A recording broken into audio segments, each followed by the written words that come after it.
If I told you, Shray, you will get 50,000 rupees a year from now for the next 30 years. You're 60 today. You're going to get 50,000 rupees a month every month for the next 30 years. Or take 1 crore right now and forget me, I'm not going to pay you anything per month. Then which option would you take?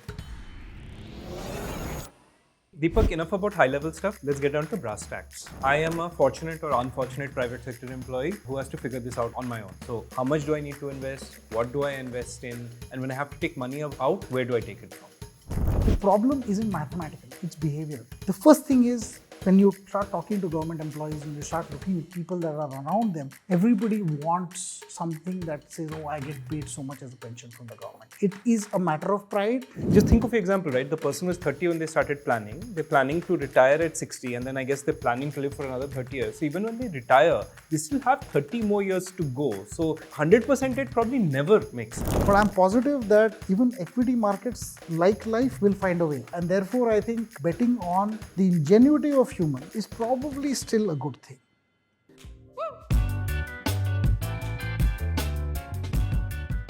Deepak, pensions are clearly a very big deal. I was reading this great coverage about the debate versus NPS and UPS, the I think National or New Pension Scheme and the more recent Unified Pension Scheme in an Economic Times article yesterday. It was comparing the two for you. And this really got me thinking. Pensions seem like such a sticking point for so many people and government employees. It's such a life-altering decision for them. But the question that comes to mind to me, first up, and I really want to dive into this, is there's really two problems. If you're a government employee, I guess you have pension as an option for you, and we'll go down that path and talk about it now. And if you're a private sector person, maybe these options aren't as lucrative and you have to figure out things yourself. So I really want to focus on what a private sector person can do. But maybe I'll start with the whole concept of a pension and the grip it has on, say, public sector employees.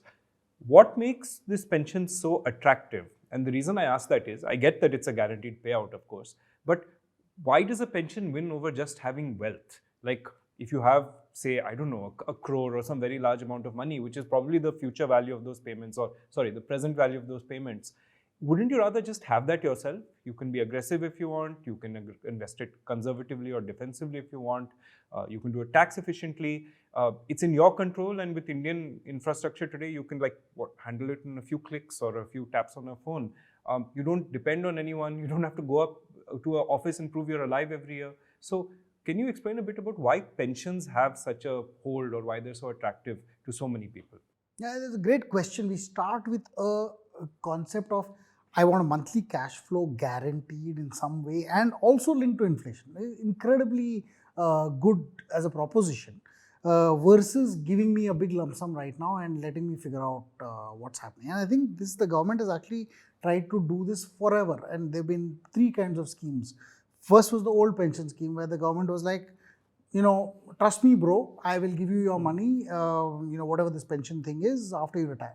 So the trust me, bro had a problem, which is that I make the promise, but I am a politician and I go out of power, and the next guy who comes in has to pay out. So it's like almost like, excuse me, why do you make all these promises without, kind of having a fund structured that would actually do something about it?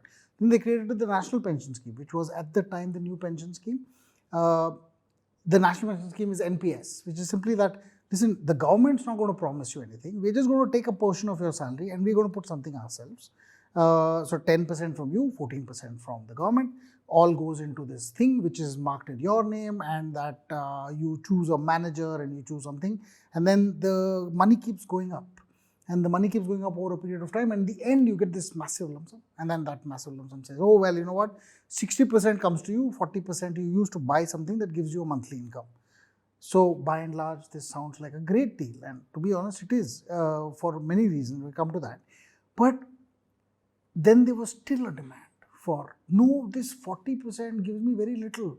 So if I made 2 crores in my overall NPS account, you're going to give me 1.2 crores right now. Up to. Yeah. No, or I think by default. By default. But I can go up to 1.2 crores. The remaining 80 lakhs goes to buy whatever thing. And that 80 lakhs gives me, because if I buy an annuity, which is what I need to buy, they pay you 4 lakhs per year. Now 4 lakhs per year is 30,000 rupees per month. So the person receiving it and says, forgets the fact that he got this 1.2 crores up front and says, you give me only 30,000 rupees per month. I was expecting 50,000-60,000 rupees. I should be getting that much, but you give me only 30,000 rupees. But you're not getting only 30,000 rupees. There's a big lump sum component involved. But the uncertainty of all of this has made people feel that no, let the government just guarantee our income. So the government has created the unified pension scheme. I mean, the problem in naming something new is you got to name something newer, which is unfortunately a problem. But the UPS is basically the government saying, listen, 50% of your basic pay we will give you when you retire. Don't worry about it. But we will actually earmark funds for this purpose by putting 18% of your income in some place and 10% of your income that you pay in, and the 28% in total goes towards paying out of this pension to you eventually. Now, by and large, this is okay. Now, I want to ask you this. This is a very strange and serious question. If I told you, Shray, you will get 50,000 rupees a year from now for the next 30 years. You are 60 today. You're going to get 50,000 rupees a month every month for the next 30 years. But this 50,000 increases by inflation every year, 5% inflation every year. Or take 1 crore right now and forget me, I'm not going to pay you anything per month. Which option would you take? So I would take the 1 crore because look, the 50,000 per month is like what, 6 lakhs for the first year, right? So if I could take the 1 crore and put it in just a Nifty index fund or a Nifty 50 plus Nifty next 50 fund, I would hopefully make over a long period of time 12% a year. Say a couple of percent go for tax when you redeem them, that's still 10. Another 4-5 go for inflation. I still end up with basically more money to spend, and my corpus keeps growing. So I would rather just have the lump sum and have it under my control. This is a great way to look at it, because what you're saying is I will make 12% on this corpus, and at 12% this corpus is worth more than 50,000 rupees a month, even with inflation increases. Because what you're really saying is, listen, mathematically, the number you need to make 50,000 rupees a month with 12% average returns is roughly 85 to 90 lakhs. That is all you need, which will generate that kind of income, and it will keep growing over a period of time and go to zero when you are 90 years old. That means that's the amount you need today to be able to sustain this 50,000 rupees a month, increasing at 5% per year for the rest of your life. The problem is that most people don't think like you, or many people don't think like you, especially in a government employee kind of a situation where they may not be able to trust the craziness of the market as much. They'll want to say, listen, I want to put it in an FD, and the FD is 50,000 rupees. It is 8% a year. Now, the same math, which was 90 lakhs at 12% a year, the pensionable corpus you need effectively to generate the same cash flows at only 8% per year is 1.5 crores nearly. That means 1 crore is actually not sufficient. So you should be taking the pension option. If you are a conservative investor, you should be taking the lump sum option if you're an aggressive investor. So the answer to this is twofold. Now, intuitively, this doesn't even make, there are other aspects to this. All pension is taxable, whereas your capital gains that you've generated using this 10-12% is actually subject to a much lower tax rate. So effectively, your taxes now determine which strategy you might take. And I might take the 1 crore, even if I were a conservative investor, simply because the tax rate on the pension is so high that my post-tax income is better with the 1 crore than it is with the pension itself. There are so many complications due to this, but one of the reasons why, and let me tell you this, the problem isn't mathematical, it's behavioral. The first thing is, when you start talking to government employees and you start looking at people that are around them, everybody wants something that says, oh, I get paid so much as a pension from the government. It is a matter of pride. It's also a matter of feeling involved and continuing to be something, because government benefits last beyond the stage that you lived in. The fact is the government is taking care of you even afterwards. Right? So the one is that behavioral thing. It's almost like a reminder of the status or the respect that the government has for the service you've given. Yes. The second big thing and the behavioral thing is, assume you have this, let's say you're in an economically tough situation and you're in a family where one of your uncles is going to retire, and he's going to, you know that he's going to get this big lump sum payment on retirement, and you need maybe 20 lakh rupees to somehow make your business turn around. The minute he retires, you're going to go to uncle and say, uncle, you're getting this big lump sum, and maybe you don't, maybe maybe you should give me 20 lakhs. It's a loan. As a loan. Yes. Or investment in my business. Yes. And the problem becomes that these people, you can't say no to because they're your relatives. And yet you know that this 1.21 crore or whatever that big amount that you're receiving is not actually for giving away. It is for you to invest so that the income that it generates replaces your pension. So I gave you a lump sum thinking that you'll earn a pension out of it, but somebody came and borrowed it from you, and now you're thinking, I don't have interest and I don't have an income. And what the hell? So you have a behavioral problem in being able to say no. If instead I told you I'm only paying you a pension, you can easily tell this nephew of yours, which is me, which is, sorry Deepak, I don't get any money. I have this pension, I get 50,000, but my kharcha is 50,000 rupees a month, so I can't spend it. So behaviorally, I like the concept of a pension saying, boss, don't make me say no to my relatives. I would rather get this pension product. The third thing is behaviorally, I am not attuned to high volatility. I don't want to invest 1 crore and make it, say it fall down to 80 lakhs, then go up to 1.2 crore, then fall to 1. So I'm like, what is this? I mean, if I put it in an FD, it never goes down. I would rather it never go down. So convincing people about volatility is a problem. So the behavioral challenge on how you deal with pensions versus you deal with lump sums. So I think we should address this as a behavioral option and say, what is the equivalent that can make you, because if it's behaviorally attractive, it's like, my traditional problem of buying a house for the financial investment doesn't make sense, but behaviorally it does. It's an emotional investment. And so the same thing I would say for a pension, it is emotionally desirable in many cases, not in all cases, but in many cases, where you want to avoid these behavioral issues of volatility, nephews trying to land grab your money and, things like that. I think one thing that I think we've both remarked and joked about in the past is a lot of our society is built around the monthly income concept. So whether it's getting like a loan approval, well, hopefully you're not taking loans in your retirement, but you get my point. Like we do have that problem. We have that issue of, if you apply for a credit card, you could be the richest person in the world. They won't give you a credit card because they say you don't have any income. And I'm like, excuse me, because credit cards in India are supposed to be unsecured loans. You can't get a credit card against a security of a deposit meaningfully. So what happens is they all ask you for what is your income, and you're just wealthy. You don't have an income at this point. You don't get a credit card, and that is just astounding to me. Well, I guess the thinking is if you have the money, just spend it. Why do you need the credit card? Yeah, one is that. But then sometimes you need to buy stuff from abroad for which they don't accept debit cards. They don't, you can't do money transfers. They want you to put a credit card number, and you need a credit card with that kind of balance to be able to do it. So they'll give you a credit card, 1 lakh rupees of balance. And then you're like, 1 lakh rupees for a person who's immensely wealthy is insane.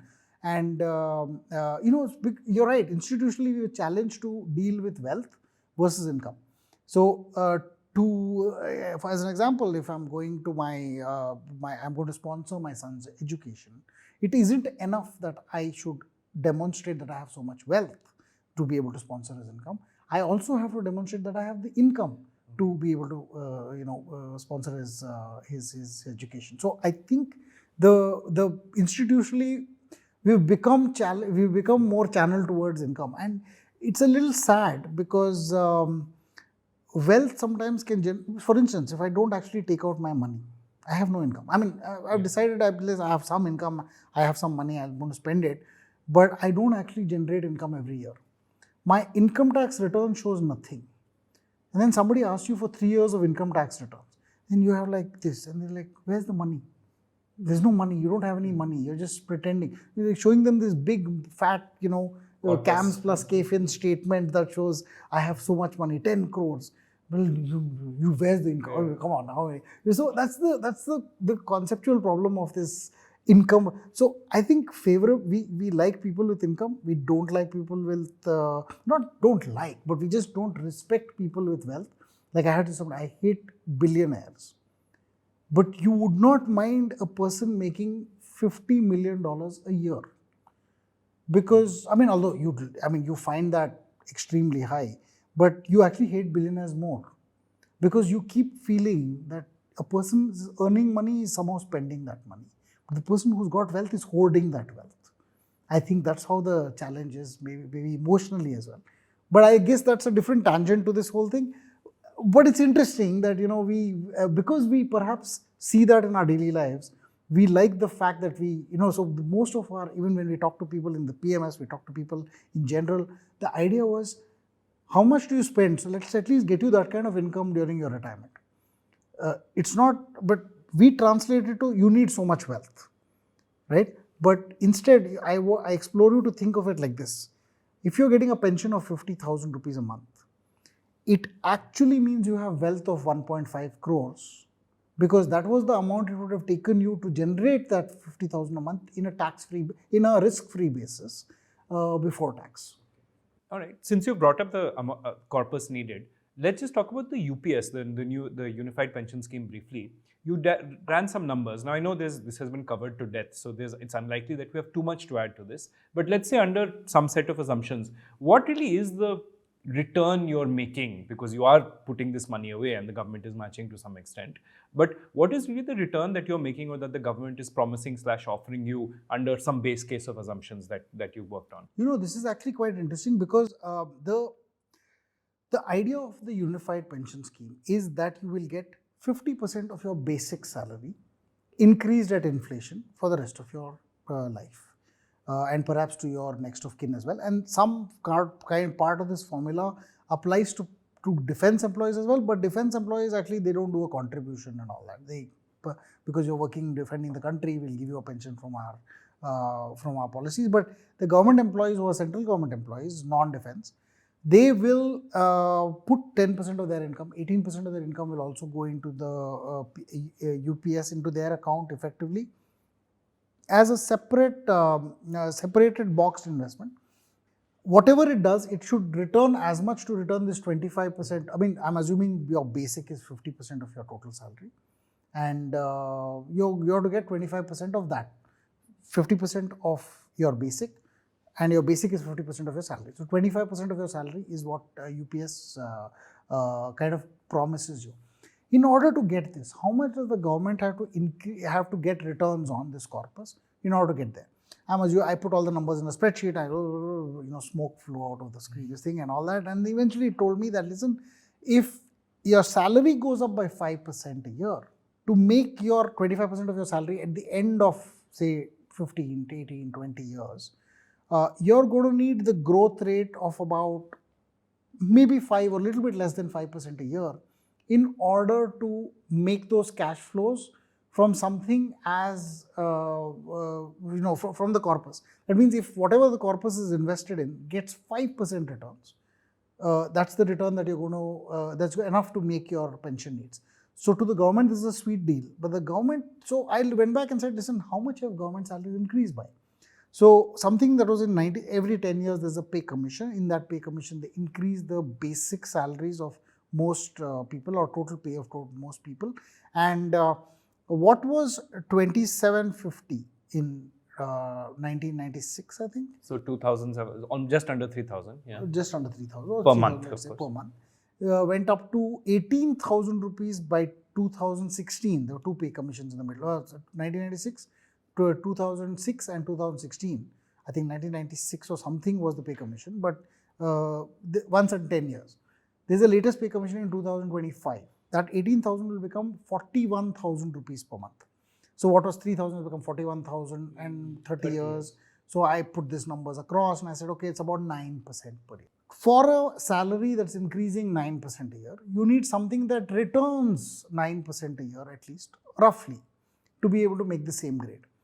Now, NPS, which started in 2004, has possibly returned upwards of 9.5% for most of the government employees, and that's therefore made that grade. So you've got as much as you need in order to meet those goals over a period of time.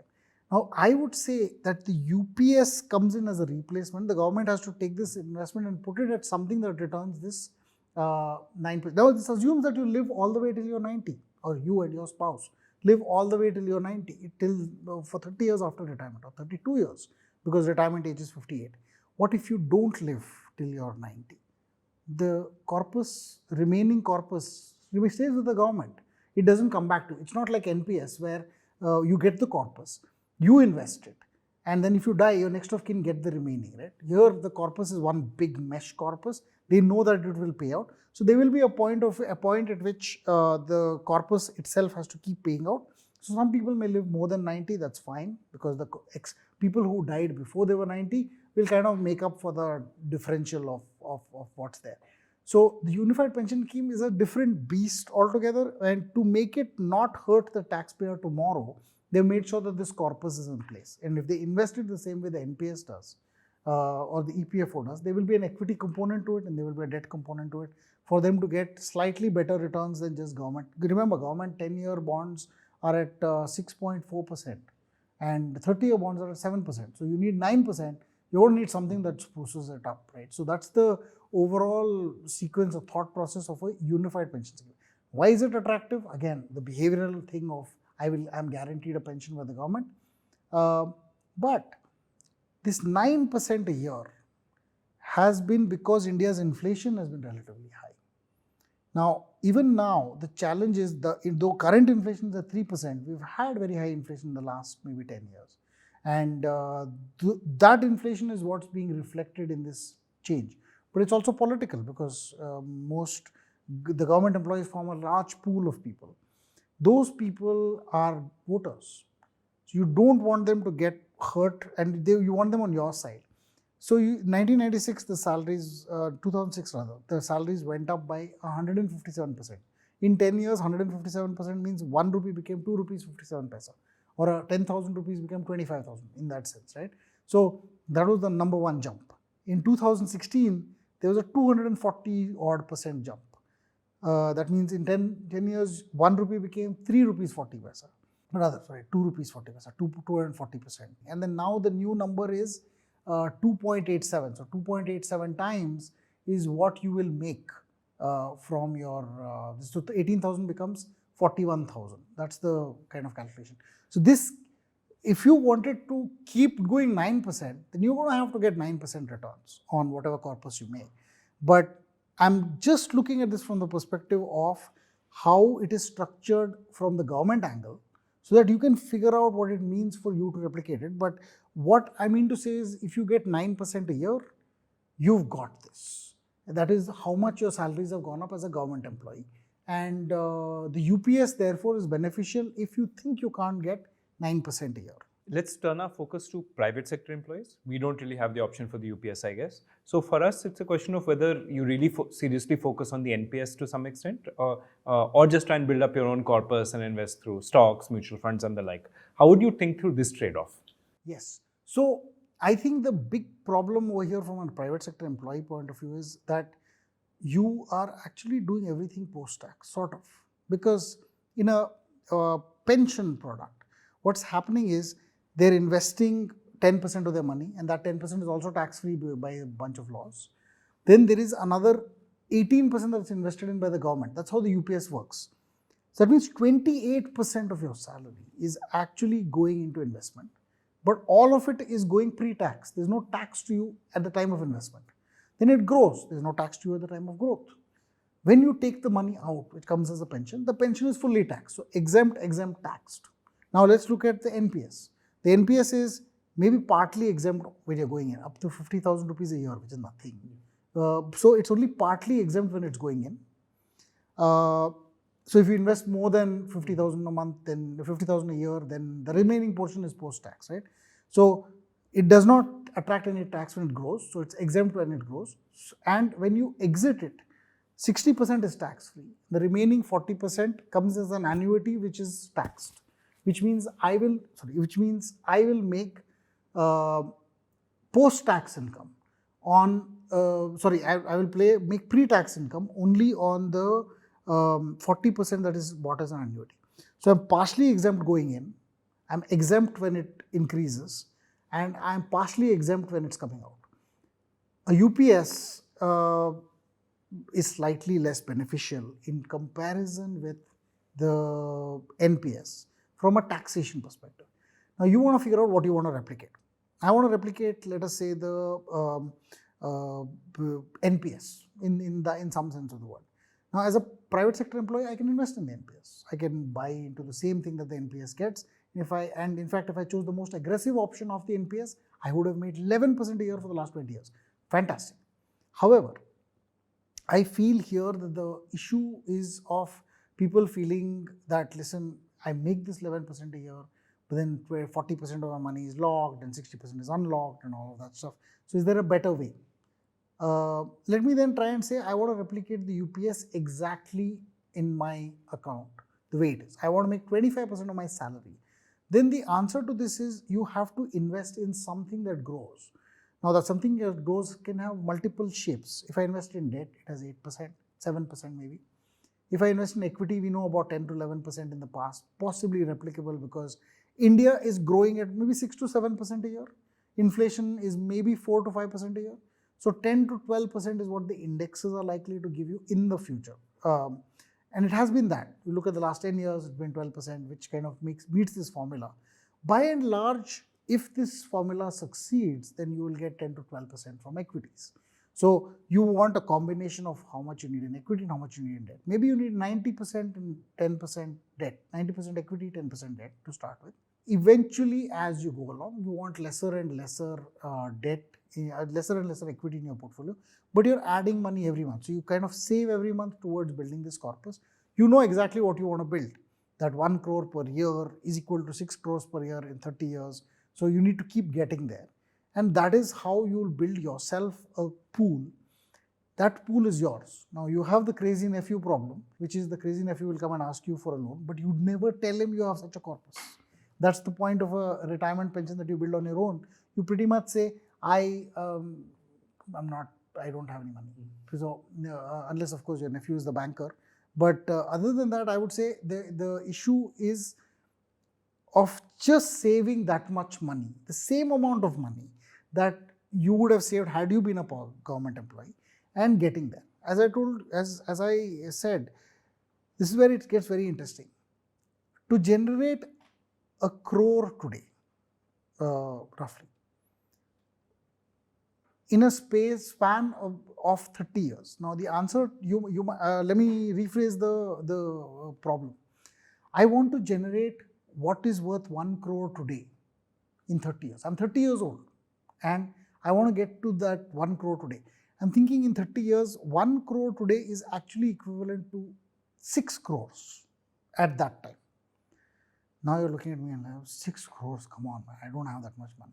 But I'm telling you, this is achievable with something, investing as little as 20 to 25,000 rupees a month. Now, 20 to 25,000 rupees a month will give you effectively the equivalent of roughly 50,000 rupees per month today. It will be higher, it will be about 2 or 3 lakhs at that time per month, by just saving this 20 to 25,000 rupees a month to go all the way down to your. So, private sector employee can actually replicate the unified pension scheme at a much lower rate, because instead of saving 28% of your income to get 50,000 today, now 50,000 is 1/4 your income, because the UPS pays you 50% of your basic is 50% of your income. That means you're actually making 2 lakhs a month today. And I'm saying you need to save just 25,000, that's about 12% of your income. So instead of saving 28% of your income, you need to save 12% of your income. And the 12% of your income is post-tax. So let's assume you're paying a tax of 30% also. That means you're saving 18% of your income pre-tax in order to get there, instead of 28% that the government is saving. So it's a very interesting way for a private sector employee to build their own corpus. And we can go into more detail on how to structure this over time. I'd like to take a deeper dive into pensions. I have I think 3 parts of them that I really want to think about from a structure or behavioral angle. The first is the forced savings aspect. The fact that once you've kind of signed on, especially as a government employee, you really have no say in the matter. You're going to have to pay this every month, whether you like it or not. It really doesn't matter what crisis you're facing. How does that sound? That's the behavioral angle probably missed in the first part, which is that you're saving and then you're spending.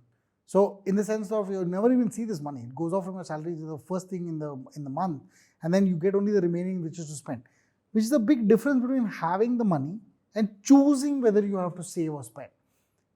And I don't say this is for only the less economically or less wealthy individuals. It happens even for me, where I have money And one day I'm thinking, let me not invest this month because I have a big credit card bill to pay. I don't know why I do that. It's not like it's going to be meaningfully changing. I should have invested something or the other. But no, I let it lie in my bank account, simply thinking that, oh, when it comes, I'll spend. So the issue is that this behavioral challenge of saying, I am forced to invest.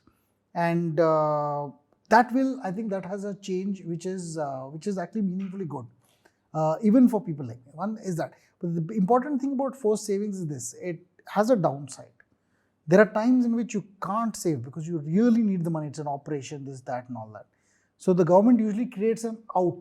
They'll create a pension thing which says, oh, you can take a loan from your pension or take an advance from your pension. And when you do that, you pay some taxes or you pay a high interest rate. That kind of discourages you from doing it in normal situations, but you take it out only when you have a crisis and then you take it. The point is, you're forced saving every month. You're taking out from, instead of taking out money and paying taxes on it, why can't I just not put in money? You're forcing me to do that anyways. And the forced saving does have a problem for someone. The biggest challenge in your case, which you said, that I'll invest in something that gives me 12% return. My pension is not going to invest in something that gives me 12% return simply because it thinks that I am too, because they are looking at the population and saying, since I'm doing this as a pool level for everybody, I can't take too much risk. And I'm looking at them saying, guys, the market is cheap, I need to buy it. But you're taking away my money before I see it, so I can't even choose to spend it somewhere else. So in that sense, the government is deciding on my behalf. It isn't the nicest thing in the world. The forced saving works, somebody told me this forced saving argument about LIC, and I think there are good and bad aspects to it. For instance, I was forced to save 5,000 rupees a month every year for 30 years, from 1996, not 30, 25 years. From 1996 to 2021. Well, it was 2020 actually, because they take the premiums in advance. During COVID, I got this payout of 1 lakh rupees. Now you're looking at me and saying, Deepak, 25 years, 5,000 rupees a month. You got this 1 lakh rupees back. They paid some token amounts earlier, but I was like, I got 1 lakh rupees during COVID, which I didn't expect. Because I didn't see this 5,000 rupees a year go, go, sorry, not a month, but a year. But a year go away in the past. So just to give you an example of how it worked, 5,000 rupees a month for 25 years sounds like, it's a waste of time because 5,000 rupees is not changing my life. Neither did the 1 lakh rupees that I got at the end of it. But that 1 lakh rupees came as a lump sum at a time when I was like, oh, I have some money to spend. And 1 lakh rupees was a reasonable amount of money to spend. It was bigger than the 5,000 rupees was at that time. So that forced saving in that sense helped me. But it doesn't help me when you tell me, Deepak, let's bump this up to say 1 lakh a month. Instead of 5,000 rupees a year, 1 lakh a month.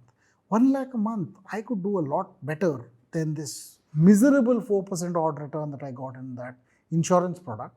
Because if I had done it in any other proper product, I would have had 5 lakh rupees at the end of it, instead of the 1 lakh rupees that I actually got. I think another aspect of pension is the fact that it is held away and you can't really access it, even though you gave some examples of how under extreme circumstances you can. So the fact that it's held away from you and you can't access it till you retire. How does this sound? This is actually great on the second behavioral thing that I talked about, which is you have this crazy nephew problem of somebody coming and borrowing the money from you. Now, if you had to take a loan, you wouldn't to give your nephew some liquidity, right? Because it's almost like, listen, I'm sorry, this is not an emergency. This is not my emergency. I can borrow it for my emergency, but I can't, so that's one thing. The second one is when it's kept away from you and you can't access it, there is a small behavioral change. I'll give you this example. Let's say you had 2 mutual funds and one of them gave you 12% per year return. One of them gave you a 20% per year return. But the 20% product has no exit load. You can get out anytime you want, no problem. The 12% per year product has a 4-year exit load of 3%. Now you're thinking, I need the money. Which one do I get out of? I have already received 20% from one and 12% from the other. I choose the product which has no exit load, not because it is better or worse, but because the exit load was this factor that said, I don't want to lose 3% exit load just because I needed the money. Let me take this thing that has 20%. It has anyway done better, so I can book some profit.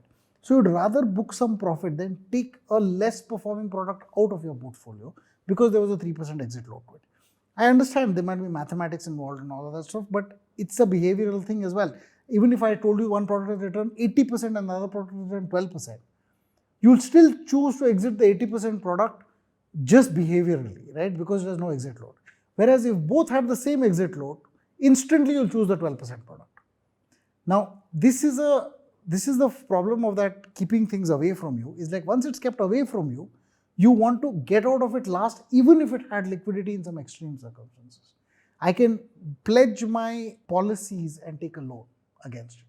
I can do that anytime I want. But the minute I do that, I know I'm going to pay an interest on that loan. So I would rather take anything else that I have lying around than to take a pledge on these policies, even though those policies are terrible performers. So this keeping things away from you has a very strong, behavioral attribute that you don't exit it when you need the liquidity the most.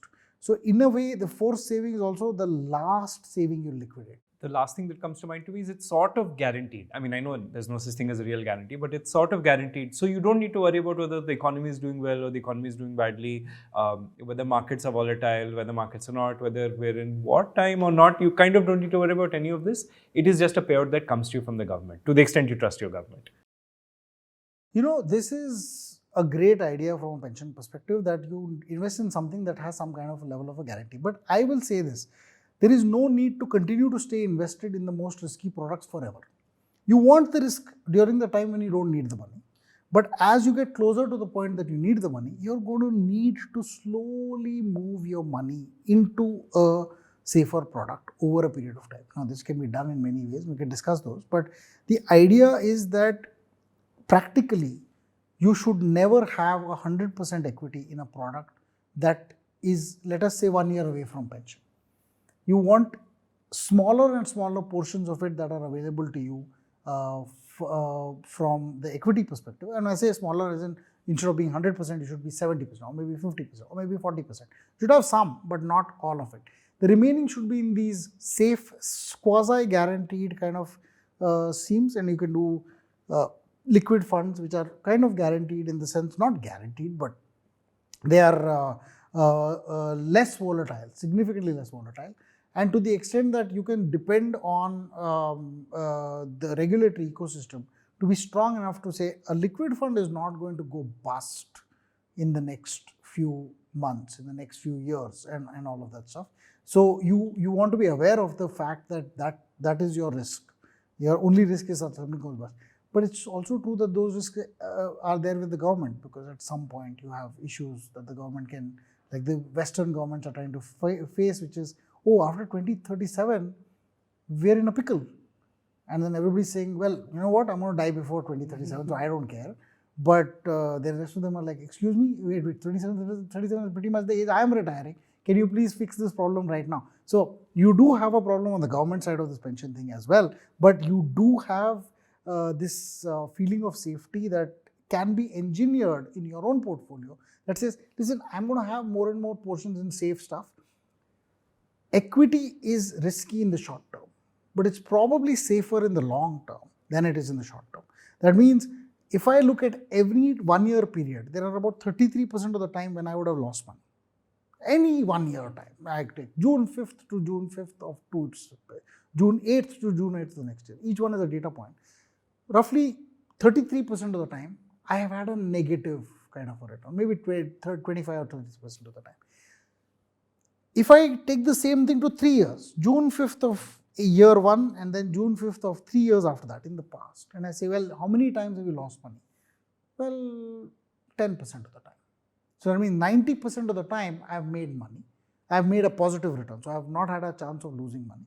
And then if you look at a 5-year period, there are almost no times when you lost money. So in that sense, if the risk is the risk of something falling below the investment value, that risk is lower and lower as your time goes by, even in equity. So you should have enough money in equity that can sustain itself for a longer time, because it gives you great returns in the long time frame, or good returns in the time frame. And your debt portion should be enough to satisfy your need for guarantees, which is safety, less volatility, and so on. Okay. Can we look at the corpus? I have 3 points on when you do it alone and you just have a bunch of stocks, mutual funds, and so on, and you're trying to create things. So The first thing is it can be extraordinarily tax efficient, right? So I think the math works is that even if it's just you're comparing rates to rates, we're talking 40% at highest slab rate to something like 15% on long-term capital gains on equity / arbitrage. So, and that's if you were just selling all of gains, and if you're selling some principal as well, the taxes you pay can be minuscule compared to the say anything that comes to you as a pension. So isn't that a massive plus or a massive favorable factor for doing it yourself? Yes, doing it yourself actually has the, and when I say do it myself, I'm saying don't buy a pension product, don't even buy anything. Just go on, create your lump sum. Maybe I should dwell on this in one, just to refine this. You save a certain portion of your income every month. It grows. You keep increasing the amount you save every month according to your income or your inflation in general. And over a period of time, you'll generate a very large corpus. That very large corpus is going to now be available to you. Now you've retired, now you need to do something with that money. You're going to take all of this money and put it somewhere. Maybe you're not going to take out all of it. It's already there. Maybe you rearrange it a little bit. But let me just say that, listen, I'll put it into an arbitrage fund, a certain amount of money. And I'll put a certain part of money into a debt fund, a certain portion of money into a equity fund. The returns on equity and arbitrage funds are taxed at 12.5% after a year. Now, recent tax laws have created more complications. The first 12 lakh rupees you receive, not as capital gains, but as an FD income or something like that, are tax-free. This is a problem for you because you're thinking, if I get 12 lakhs, it's tax-free if I get it as income from an FD. But if I get the same 12 lakhs as capital gains, I have to pay 12.5% net. Oh, come on, that's bad. But I mean, these are tax challenges that happen every year. Every year, if we do this podcast again, I'll have a new tax loophole to throw at you. But assuming that in general, you will have other sources of income in anyways. You may be turning 60, but you may have a consultancy. You may have a house you bought for rent. You may write a book and receive royalty. Don't count on that, but still, I would say there are other sources of income that may come your way simply because you refuse to lie idle and do nothing. You will have some kind of income just being generated. And you have FDs because no matter what we say, we all need emergency funds, and maybe an FD is a good option. So whatever your other sources of income are eating into this 12 lakhs. So effectively, any pension that you create is an incremental income that is beyond this core basic income. Now, this beyond this core basic income, you're looking at a taxation of 20% at least in most of the other cases, and 12.5% right now on long-term capital gains in it. So the difference is so large that I could actually tell you that instead of 50,000 rupees a month, which post a 20% tax is 40,000 rupees a month, I want to generate the same 40,000 rupees a month using a pensionable product. I can actually generate only 45,000, which will give me the same post-tax 40,000, simply because the taxation is so much better for a lump sum based return calculation. And it might actually end up being that because I have to generate a lesser return, I don't have to generate 40, 50, I have to generate 45. I need a smaller corpus. I don't need 6 crores, I need 5 crores or 5.5 crores. So I effectively have a much lower corpus requirement if I use a capital gains based return. And this, by the way, is worldwide. Everywhere taxation applies differently for capital gains and differently for income. So in Canada, I think it is it's 6/10. So 60%. So there's a 40% lower tax. If you pay 100 rupees on tax on income, you will pay 60 rupees tax if it's the same capital gain. America, it is I think half, or I mean roughly half. So there's a vast difference in how income is taxed as capital gains versus how income is taxed when it's income of any other sort. So you get an advantage for doing the lump sum based investment. So in that sense, the private sector employer that does it himself probably has an advantage. Then I'll come to the disadvantage. It's super volatile. I don't care whether you have debt, you have equity. Even debt moves up and down, as I've realized. There's interest rate cycles, so that's not that particularly great either. And equity, to chhodi do. I mean, it is truly frightening at times. So the fact is that if you're doing it by yourself or you're doing the corpus method, don't look at it too often because it is going to terrify you. You know, this is so true after you reach certain numbers. See, when you're in the beginning of your investing cycle, you're let's say you make 1 lakh a month, right? And you're investing 20% of it, so 20,000 rupees a month. After 6 months, you have 1.2 lakhs. Behaviorally, that's like a month's salary. Big deal. After a year, you have 2.4 lakhs. You're still thinking 2 months, 1 quarter, that's all it is. So when that, let's say after a year, it's 2.4 lakhs that you've invested, right? It falls 20%. Its fall is by 48,000 rupees. So you're thinking, okay, you know what, it's down 48,000, but still that's half a month of income for me. This is no big deal. I'll just earn it in half a month. Once you pass the 3-year time frame or 5-year, 10-year time frame, you're looking at corpuses that are something like, I have a corpus of 1 crore. And now I'm earning 2 lakhs a month. Now this corpus falls by 20%. That's 20 lakhs. That's 10 months of a salary. Oh shit, I have to work for 10 more months just to make up this loss. That's the way you think. Your brain is wired to think like that. The law of big numbers means it just scares us beyond a certain point, right? So now you're not thinking that it's only a 20% fall. You're thinking it's a 20 lakh rupee fall. This changes perspective when it comes to this volatility. So I think that is the behavioral challenge we have. I could do 2 things. I could educate you, saying it's only 20%, boss. It's not a big deal. And you might look at me and say, it's 20 lakh rupees. This is a big deal. So I have to kind of educate you to, or find a way to explain that this is not a big deal and 20% can be made back over time because markets are meant to be volatile. Or the other thing is I can say, forget. You have again a bifurcated, how do you forget? First, I don't show you your value every day. This is how real estate works. Nobody knows what the value is. And if somebody sells a house cheaper than when you bought it, you say he's stupid. You don't say that I've lost money. You say he's stupid. Why did he sell? He was desperate to sell. When it goes up, of course it's gone up because of what I lived in it. So that's I'm just saying that's the way you do it. By not knowing the price of it on a daily basis, it has actually kept you away from that volatility. I wish there was one product like this which simply said you go to get to see it once a quarter or once a year. People don't like this because they don't want to be surprised once a year. I think there are some AIFs that might be doing that might be doing this. Yes. So it's easier for you to remove that flexibility. The other one is to buy products that are necessarily less volatile in nature. Now you could do this in many ways, simply by saying I'll buy a fixed deposit equivalent product or liquid fund, or they're close to all of these less volatile products. So when I have a lot of short-term debt in my portfolio, that short-term debt is almost necessarily by nature not volatile. So I never find a major dip in my savings for the most part. Now I'm assuming I am putting the caveat here that some mutual funds have seen losses in the past. So you should be careful even in liquid funds.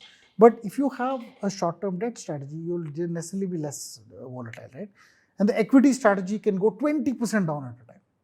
So you have a debt strategy that doesn't go down meaningfully, and an equity strategy that can go 20% down at a time.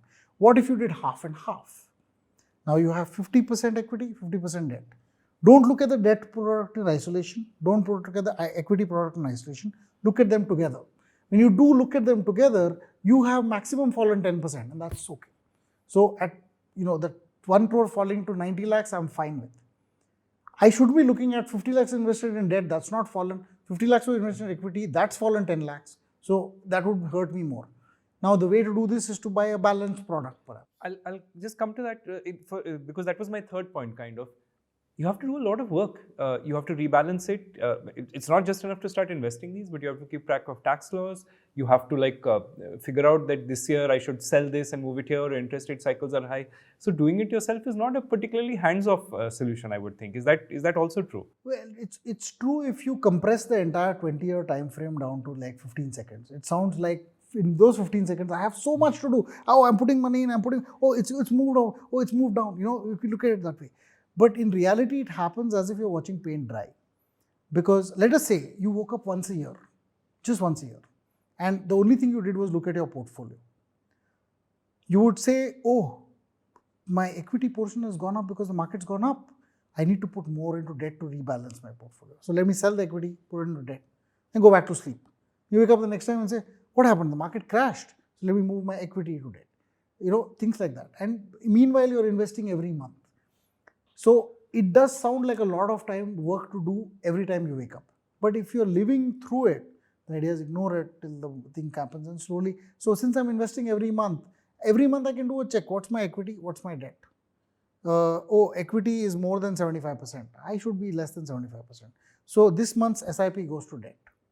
And the next month, equity is lower. Let me put my SIP next to equity. And that's all I have to do. So it's a once a month decision, relatively easy to make. An advisor can make it for you.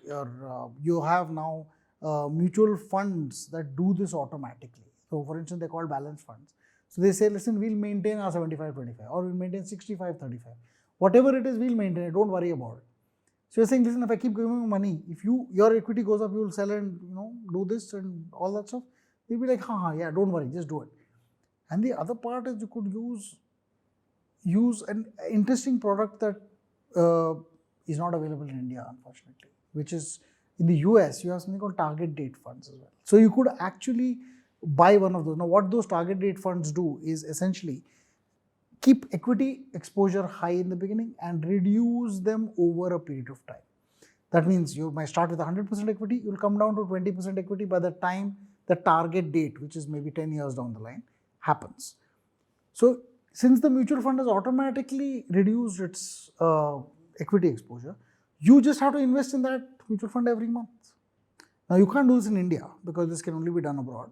But I hope they allow such a product in India as well, and that will be quite an interesting way for people to not have to manually rebalance when building their own pensionable corpus over a long period of time. I have a question about that, but I wanted to ask you two questions before that, both tackling, if I may call it, the leap of faith or the fantasy or whatever you have to believe to think that your do-it-yourself method or that your pensions will work. So if you look at pensions, what you're hoping is that unlike, say, in Europe or whatever, where it looks like governments face very dire public finances, they don't have enough young, or Japan for that matter, they feel that there's not enough young people. You may have a commitment from the government, and the government may be a perfectly sensible government who wants to help its people. But the fact is that the numbers don't add up. The math doesn't math, as they say. So how do you deal with the fact that in this world where populations are declining, populations are aging at least, there's this fears of many people may not be employed in the near future for whatever reason. How do you have this confidence in the government that they will be able to pay this out? I mean, if you look at the US, all of Europe, Japan, the fact is that it's like a problem everyone talks about, but we're just hoping something works out, right? So isn't there this massive leap of faith you have taken that even though the numbers don't add up, somehow this will just have a smooth landing? Not only are you right, it's in fact, we've seen these challenges right now. I'll give you an example. Somebody did this pension math 40, 50 years ago and said, if we get all our employees to start saving into this pension plan, the money comes in, we can pay out all these pensions by getting a return of 8% a year. And that time it sounded great because 8% a year was easily available even in fixed income. So they said, we'll put our money into government bonds and then we'll wait. Well, guess what? Government bonds, after COVID, they reduced the government bond. In fact, during even the great financial crisis after that, most of these foreign countries reduced their interest rates to as little as 0%. In fact, sometimes negative as well. Now, this is all right for if you're initially purchased your bond at 8%, you're going to definitely make the 8% from all the way. But now I have new inflows coming in and they're going at 0. So my corpus has a lot of bonds at 8%, but a lot more bonds at 0%. My blended yield has come down to 2%. So now I'm getting psyched saying, I have to get 8% to pay out. These people are alive today. They are not still working, but I know they're going to retire in 2030, 2035. So how am I going to get this 8% to pay them? What they did was they went and levered themselves by borrowing money against the government bonds they had bought. At very low rates. At very low rates. And putting that money back into government bonds, saying, if I borrow at maybe 0.5% and buy government bonds at 2%, I'm still making that a 1.5% extra on the same thing and I lever it 3-4 times and somehow generate this 8% thing. The problem was when inflation started to hit after the Ukraine war. So COVID, the inflation went down first and then the Ukraine war was when So the interest rates in the markets went up. When interest rates in the market go up, bond prices fall because the yields go up. So I have bought a bunch of bonds and they're worth 100 today, and tomorrow they're worth only 85 on mark to market. Mark-to-market basis. I've lost $15 or 15 pounds just on the market valuation. That would have been great if I held $100 of bonds. I held $25 of bonds. I borrowed against it, bought another $75 of bonds. So now I have 4x leverage. I've lost $15 On 25. on 25. That is ridiculous. This is a hole that I can't meet. So the government had to change a bunch of rules about mark to market. They said, okay, you find a way to reduce this leverage, but meanwhile we have to kind of, not show the world that you're so and truly, beyond redemption. That things change. And I won't come to that meaningfully, but people are watching and saying, excuse me, that's my pension. Are you guys going to go bust and therefore not be able to pay my pension? Is that a problem? And in America, they did another thing, which is they created social security. They said everybody who saves money has to, who earns money has to save something for social security. So inflows were very high. They could pay out the social security from just the inflows. I don't need to invest that money. I just, whoever's news coming in, give it to whoever wants money.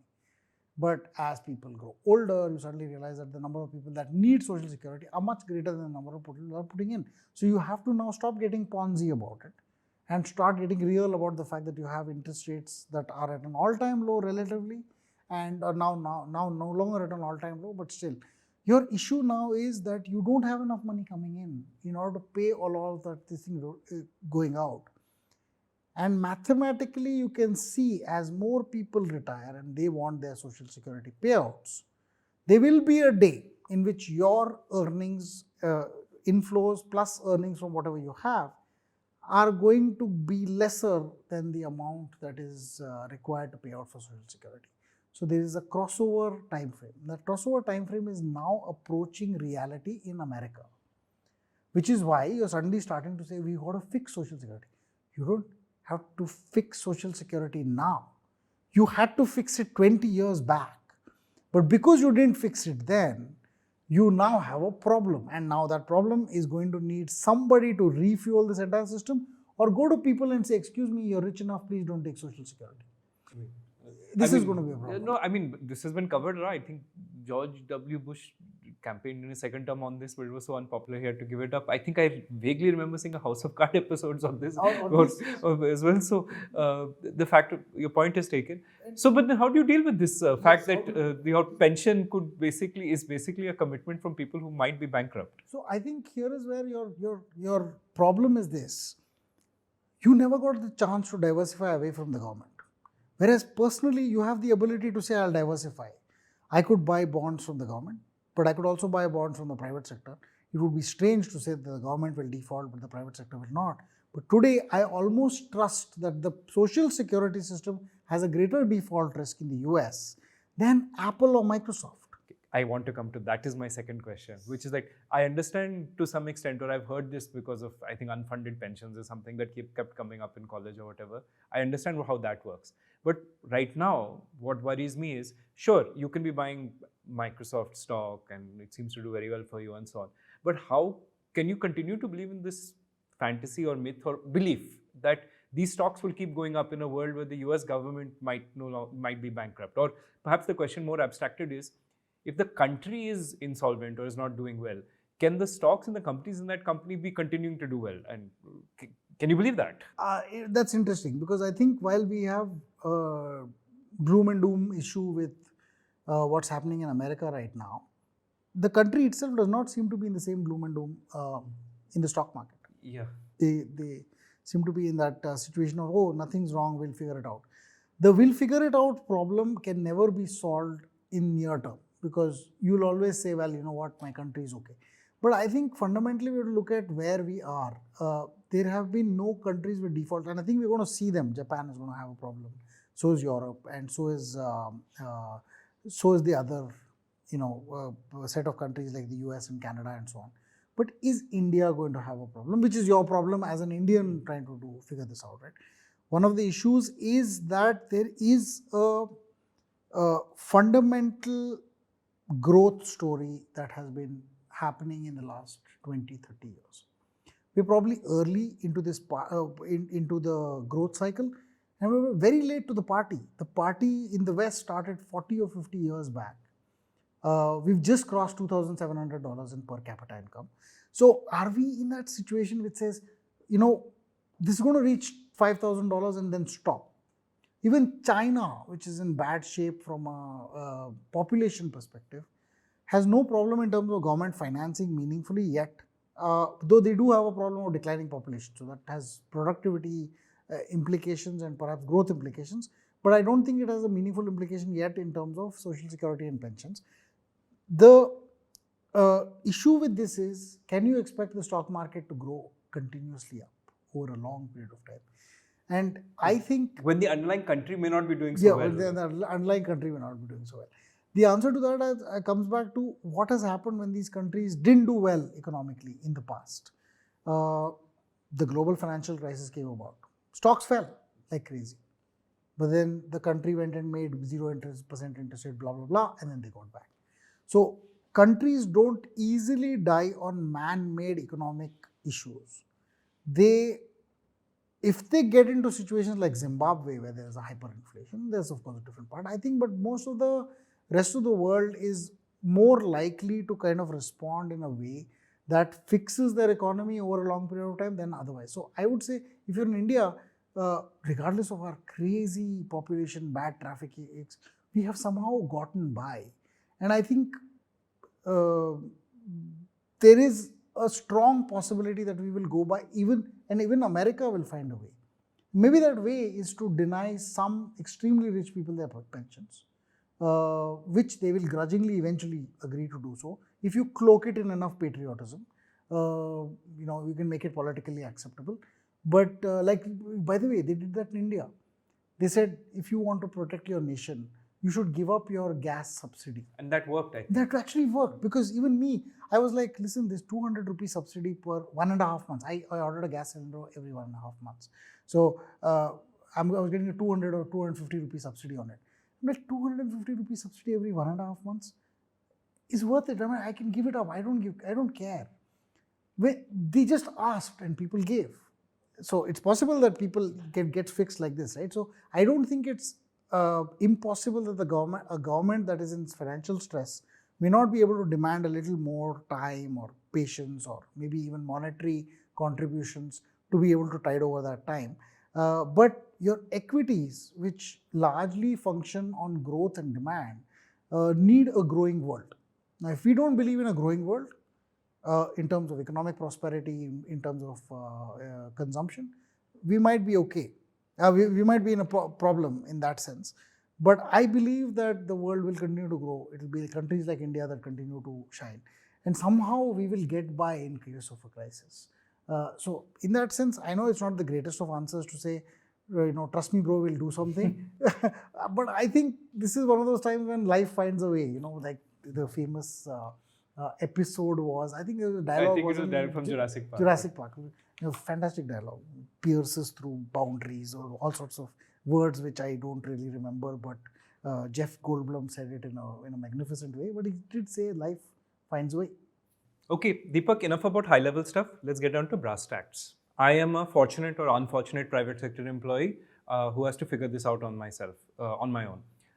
I can invest in the markets, but I need to know how to get started if I want to plan for this retirement kind of stuff so far away. So how much do I need to invest? What do I invest in? How do I deal with rebalances or changing allocations? And when I have to take money out, where do I take it from? Okay, quick run through of all of these things. Firstly, this 25% of salary or 50% of basic, as people call it, I think that's a bad figure to look at. You should actually look at your actual expenses. If you're making too much of a salary, you don't actually spend that much. Do you actually need that much money coming into your bank account every month? Or if you are spending more than that, then don't you need more money coming in this month? The idea is to first figure out where you are. So maybe you're spending 1 lakh rupees a month today. And you're thinking, well, you know what, in 30 years at 5% inflation, roughly it will become 2 lakhs a month after 15 years. Then it will become 4 lakhs a month after 30 years. Yeah. And that's when I have to retire. I'm 30 years old today. I need 4 lakhs a month to be generated at that time. Now you want to calculate what kind of money you will need at that time to generate this 4 lakh rupees a month. 4 lakh rupees a month translates to roughly 48 lakh rupees a year, 50 lakh rupees a year. So 50 lakh rupees a year to generate, just looking at the core numbers, will be around say 10 crores. But now I think 10 crores is a lot of money. 10 crores is a lot of money. But how do you get there? So the answer to doing that would be investing an approximate amount of maybe 30 to 35,000 rupees per month is what you are going to have to invest in order to get to those numbers. Now those numbers are significantly large, so you might there's in 10 crores looks like a significantly large number. The actual number may be of the order of 6 to 7 crores, but I'm just giving you the rough number of what we are coming to. But if you need to save 30 to 35,000 rupees, that's the amount of money you need to generate, and your corpus target is say 10 crores. Every month you're going to put this money in. Now where do you put it? Now that's the other question. Now I know I have 30 years, so I can be very highly equity today. So I might choose an equity fund to say I'll start off my investments here. So for the first 10 years to 15 years, I'm just going to keep putting money into the equity fund because I have a long time remaining to the point I want to get to retire. So I keep putting money in there. Every year I bump up this 30,000 rupees to 33,000, maybe 35,000, and so it keeps going up. By the end of 10 years, I'm probably investing 60 to 70,000 rupees a month now. And by the end of 15 years, I'm probably investing even more per month. I've gotten to a certain stage, and now every year I can say, listen, I've only put in money in equity. I'm expecting a return of maybe 10 to 12% a year. I know where I need to be at the end. If I started with 30,000 rupees a month, in 1 year, I should be at roughly 4 lakhs or 5 lakhs. If I take that 5 lakh rupees, 30,000 rupees a month again, up to 35,000, next year I need to be at 10 to 11 lakhs. And I can give you these numbers in a broad nutshell, but I think you will be able to track your progress compared to where you should be at every month during this line and adjust accordingly. So maybe some lump sums to kind of bring the money back out and some downsides. And then this is how you are going to invest, but then where? So you might say, Deepak, there are 4,000 mutual fund options because there are maybe 400 mutual fund schemes that are available and each of them has 4 options. So what should I do? So typically, mutual funds have a growth option. So that's one way. I don't even think that I should even tell you that mutual funds are the best way or the FDs are the best way or something else is the best way. It doesn't matter where you invest as long as you have the transparency of knowing where you are at any given point in time. So don't give money to something that says, I'll tell you after 10 years where you are, and you don't know what they actually do. So you want to put money in something where you know roughly once a year also where you stand.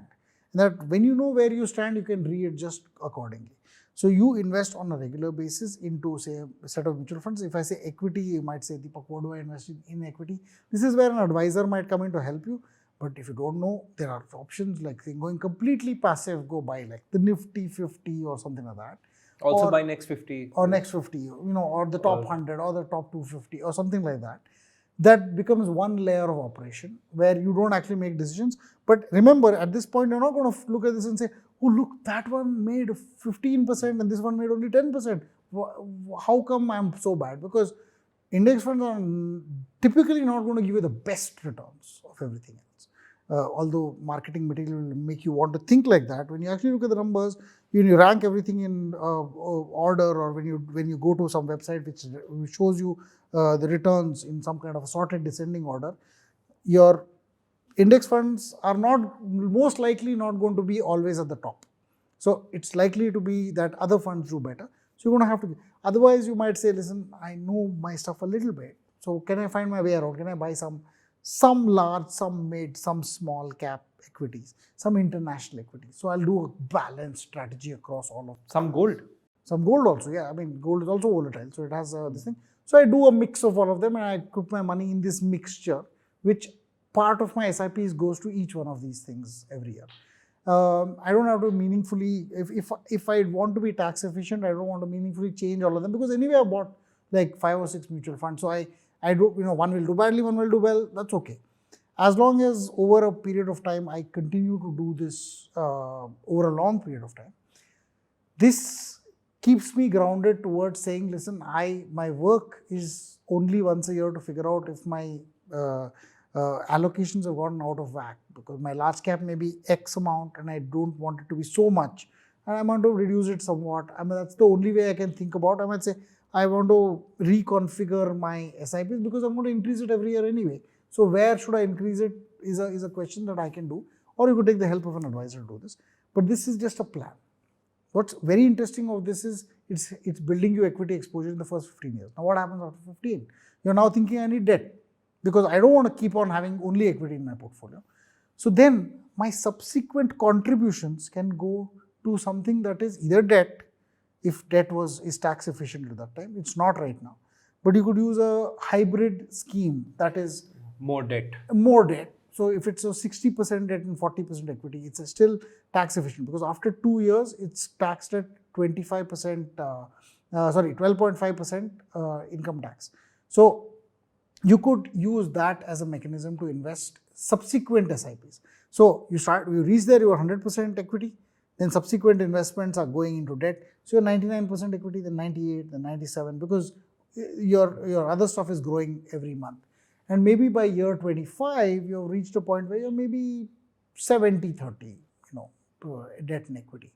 And that's the time when you might want to say, listen, I want to now slowly, maybe gradually move it into a 50-50 kind of a situation. And sorry. Well, the point is, just think of your example, right? The person was 30 when they started planning. They're planning to retire at 60, and then I guess they're planning to live for another 30 years. So even when they retire, they still have 30 more years to go. So 100% it probably never makes sense. It doesn't. In fact, I would even say here is the better way to think about it. Let's say you got this big corpus and let's say all of it is in equity funds because you forgot to do anything that I said.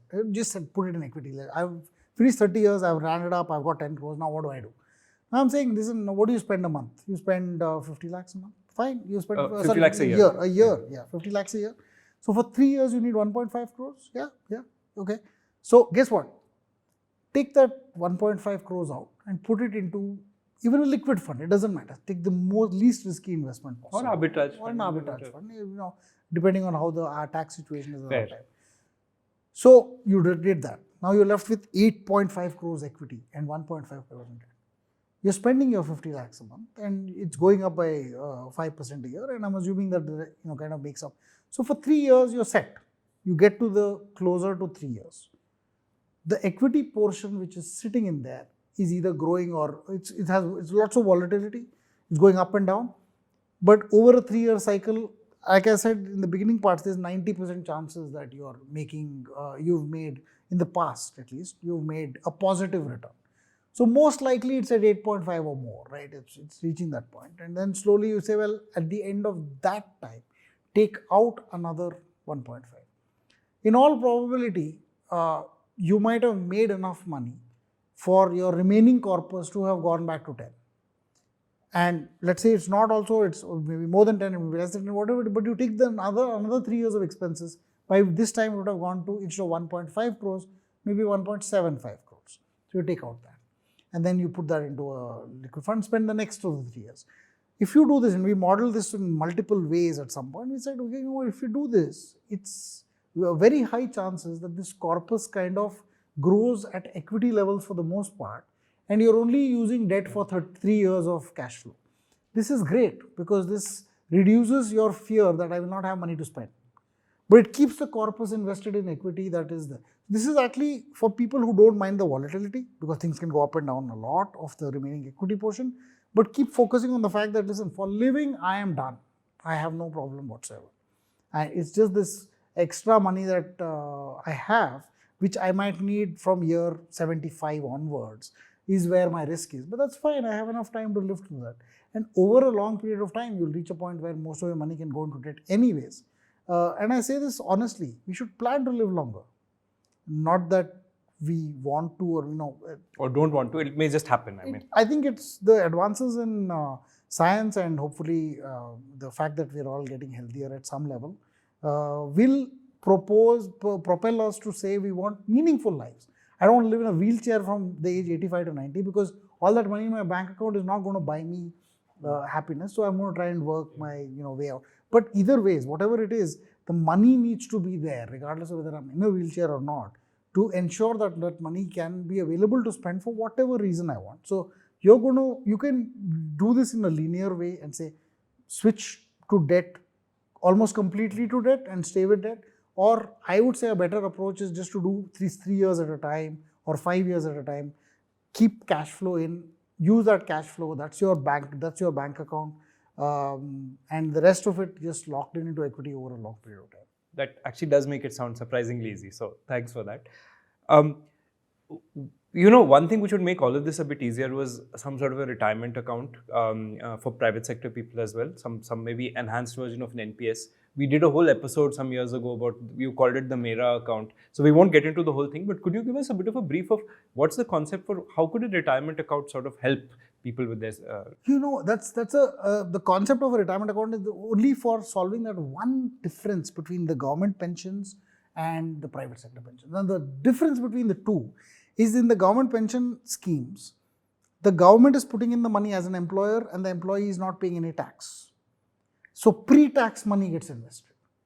It's just that when they exit, the taxation is high. I say, why can you create a scheme like that for me as well? I want pre-tax money to go into something. That pre-tax money needs to be invested in a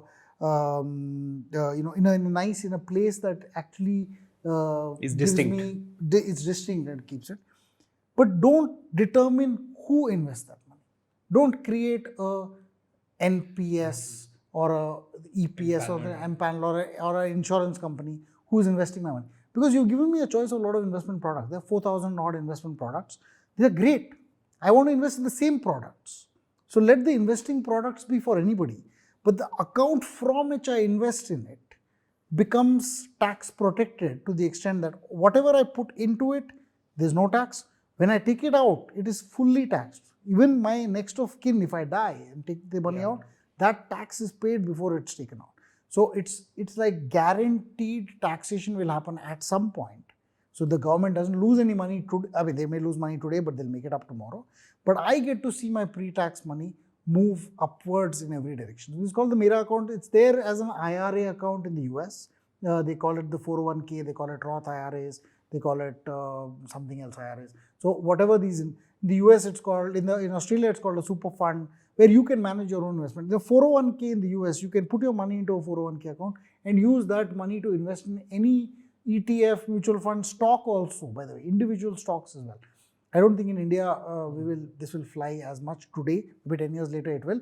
But I say you should have the concept of a brokerage account, a bank account as a combination to be a retirement account. Call it Mera. This combination is whatever money I put into the bank account can be invested through the brokerage account or can be invested in fixed deposits, all of which is untaxed until I decide to take even 1 rupee out of the fund. In the 1 rupee, I won't get 1 rupee, I'll get 70 paisa. So 30% tax or whatever, some tax is deducted even for that money. This Mera concept is great because earlier I was talking to you about this retirement target date funds. Retirement target date funds are useful because they do exactly this. The retirement target date funds essentially say, give me your money, I will rebalance internally. When a mutual fund in India rebalances, there is no taxation to the end individual and the mutual funds themselves are not taxed. So there is no tax implication that they have gone from 80% equity to 40% equity, no problem at all. Whereas I am saying that, listen, we want to be smarter. I want to do this. I want to withdraw 3 years at a time of this magnificent corpus. So let me have a Mera account where I can do whatever I want inside it. I can invest in anything I want. And beyond a certain point, only the money I take out into my bank account for actual spending is taxed. This is very good for me to watch my money grow before it is taxed. Because mentally you never say in your life that I have 1 crore in mutual funds, but you know what, if I exit, I'll only get 88 lakhs. Nobody tells you this. They say, I have 1 crore in my mutual funds, I have 1 crore in my mutual funds. It's all pre-tax money. If I told you that I have 1 crore in my Mera account, that's how rich I feel. I know that if I take it out, I'll get only 80. But I feel as rich as a crorepati or that I have a crore in it. So this changes human behavior and feeling of wealth as well. And America has $8 trillion in 401ks. $8 trillion, that's not a small amount. That's more than India's GDP into 2 right now. Fair. So that sounds like, I mean, that's what I'm saying. And they started the 401ks in 1980 or so. And it's what, 45 years? We could do this in our 45 years and get that wealthy as well. So Mera is actually a very interesting phenomenon, but there are, the challenges. I want to come to the challenges because, we interact through work, personally and everything with RBI, SEBI, Finance Ministry, Income Tax. Increasing your personal wealth is not exactly their priority. It's making the country work. And governments are anyway short of for their budgets and they have deficits. So why would they be so generous to give you this tax exemption? What's in it for them? Them being loosely some set of government agencies who all have to cooperate and come together to make this idea come to life, right? The problem is that I'm actually telling the current government to let go of its revenue to benefit a future government which will get even more revenue because you're paying the same tax on a higher corpus which has grown. Not easily palatable, but at some point somebody has to think long term in this country, and I think politicians are even longer term thinkers than us. Although we like to think of things that they think are short term, the fact that somebody created a scheme is useful for their own parties even 20 years down the line.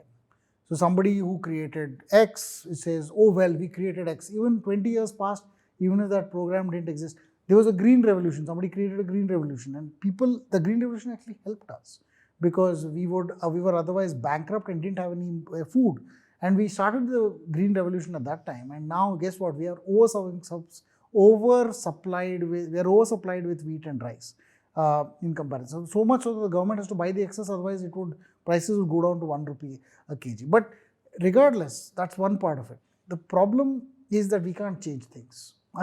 Me talking about it to you on a podcast is not going to make a government official suddenly say, oh my God, this is a fantastic. It has to be built into an ecosystem, thought process, and because all other nations would have gone through the same process, I am sure somebody at some point in time woke up and said, this is actually a good idea, we should do this. And they did it in America, they did it in Australia, they did it in the UK, and I hope someday that they will do it in India.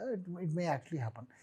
Would this reduce pressure on government finances? With people taking more ownership of their own retirement in the form of just it being a defined contribution rather than defined? I think from a private sector perspective, the government keeps saying that we don't have social security. But if they found out that more and more Indians are investing into a 401k retirement account and getting themselves stable, they would be less worried. Like I think in America, a lot of the worry is augmented by the fact that people do save for their retirement.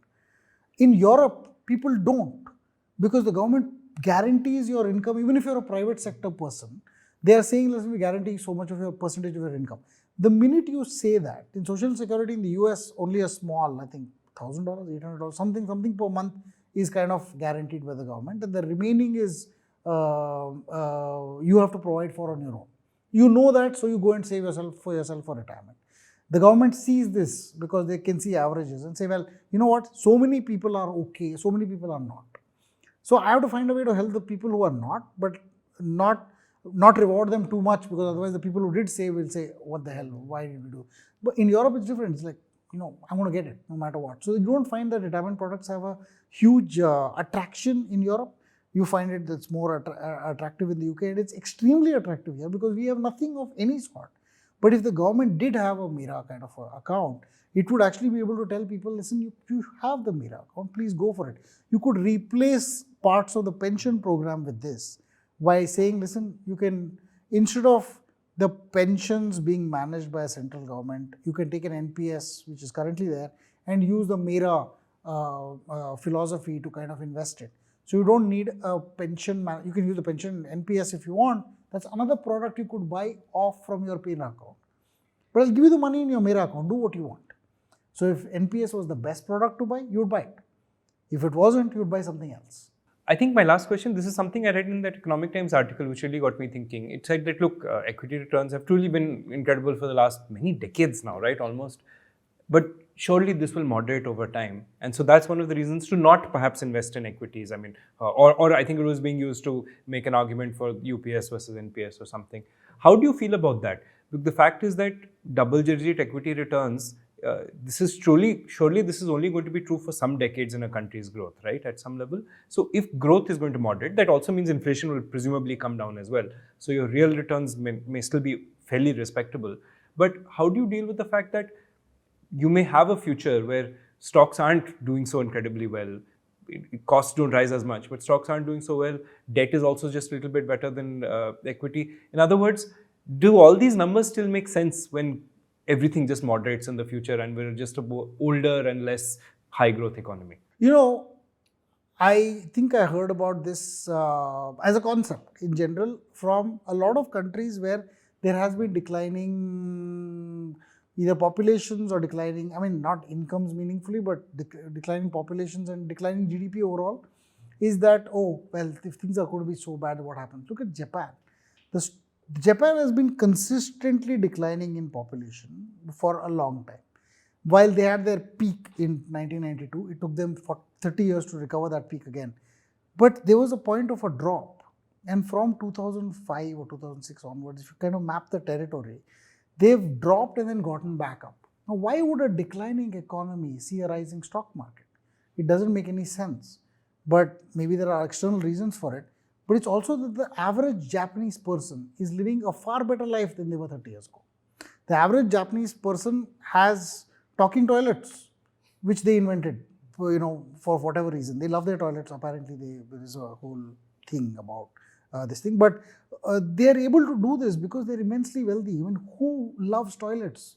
Unless, they're living in the future in they're every living in the dimension. future in a lot of ways. So, in that sense, I don't think the quality of life deteriorates. And I don't think that in that sense, equity returns will only consistently go down. It is possible that to meet the fact that people are making more money, people will consume more money. Because if the average person is wealthier, they're not only saving more, they're spending more. If they're spending more, they need things to spend on. We want, in India, we keep talking about, we have maids and this. We don't eventually need them. We're not going to have them because the maids are going to get richer. And move on to different employment. Move on to different employment. And you know what? It's going to be really expensive to hire a maid. So you're going to have to do the work yourself. So you're going to buy those robots. Who's going to make them? I mean, it's not always going to be Japan. Some Indian guy is going to make robots. And that Indian company is going to be listed on the stock exchange. And that stock exchange will therefore reflect it. America was largely petrol into 1998, 2000, Exxon Mobil and all that stuff. Then it moved to Walmart because people are buying stuff. Then it's moved on to Google and Facebook and Instagram because now they're doom scrolling because even the stuff that they buy in Walmart is cheap. So they don't have anything else to do. So they're watching random comments from random strangers on the internet, which we were told to avoid in the past. But now you will take a car ride from a stranger on the internet. So there is, in fact, a change in consumption patterns as we grow older, and that makes someone rich almost all the time. So I am positive. I can't guarantee this for sure, but I'm positive that even equity markets, like life, will find a way. And therefore, I think betting on the ingenuity of humans is probably still a good thing. Thanks, Deepak. It was awesome. Did you have fun? Mutual fund investments are subject to market risks. Read all scheme related documents carefully.